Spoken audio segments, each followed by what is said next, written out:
అగు అయిననున్ కాలోచిత కార్యంబు చెప్పెదా. అయినప్పటికీ ఇప్పటికి తగిన కార్యాన్ని చెబుతాను విను. భగవంతున్ పరమున్ జనార్దనున్ కృపాపారీణో సర్వాత్మకున్ జగదీశున్ హరిసేవ సేయుము అతడున్ సంతుష్టినిన్ పొంది నీకగు నిష్టార్థములెల్లనిచ్చు నిఖిలార్థావాప్తి సేకూరెడిన్ భగవత్ సేవలన్ పొందరాదే బహు సౌభాగ్యంబులన్ ప్రేయసీ.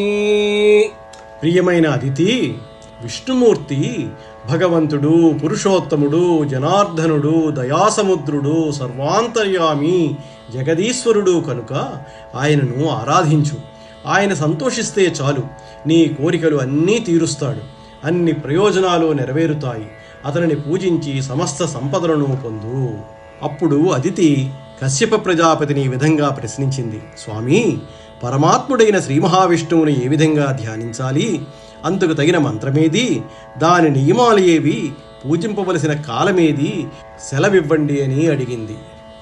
పయోభక్షణ వ్రతము అనినా కశ్యప ప్రజాపతి సతికి పయోభక్షణంబను వ్రతంబుపదేశించి తత్కాలంబును ధన్మంత్రంబును తద్విధానంబును తదుపవాసదాన భోజన ప్రకారంబును ఎరింగించిన అదితియును పాల్గొనమాసంబు శుక్లపక్షంబున ప్రథమ దివసంబునం దొరకుని 12 దినంబులు హరి సమర్పణంబుగా వ్రతంబు చేసి వ్రతాంతంబున నియమతమయ్యున్నయడ చతుర్బాహుండును వీతవాసుండును శంఖచక్ర గదాధరుండునూనై నేత్రంబుల ఖగోచరుండైన నారాయణ దేవుండు ప్రత్యక్షంబైనన్ కనుంగొని.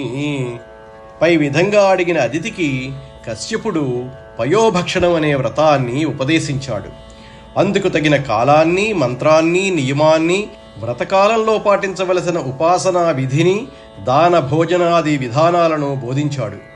అదితి పాల్గొనమాసం శుక్లపక్షం మొదటి దినాన ఆ వ్రతాన్ని ప్రారంభించింది. 12 దినాలు యథావిధిగా భగవంతుని పూజించి వ్రతం ముగియగానే నియమవంతురాలైన ఆమెకు విష్ణువు ప్రత్యక్షమైనాడు. ఆయన చతుర్బాహుడు, శంఖాన్ని, చక్రాన్ని, గదను ధరించి ఉన్నాడు. పచ్చని పట్టు వస్త్రాన్ని కట్టుకుని ఉన్నాడు. కన్నులకు కానరాని భగవంతుడు ఆమె కన్నుల ఎదుట సాక్షాత్కరించాడు. కన్నుల సంతోషాశ్రులు చన్నులపై పరవా పులకజాలములెసగన్ సన్నుతులును ఉన్నత రుచి చేసి నిటల ఉక్తాంజలి. అదితి కన్నుల నుండి సంతోషం వల్ల కురిసిన కన్నీళ్లు ఆమె వక్షస్థలంపై ప్రవహించాయి. ఆమె శరీరమంతా పులకరించింది.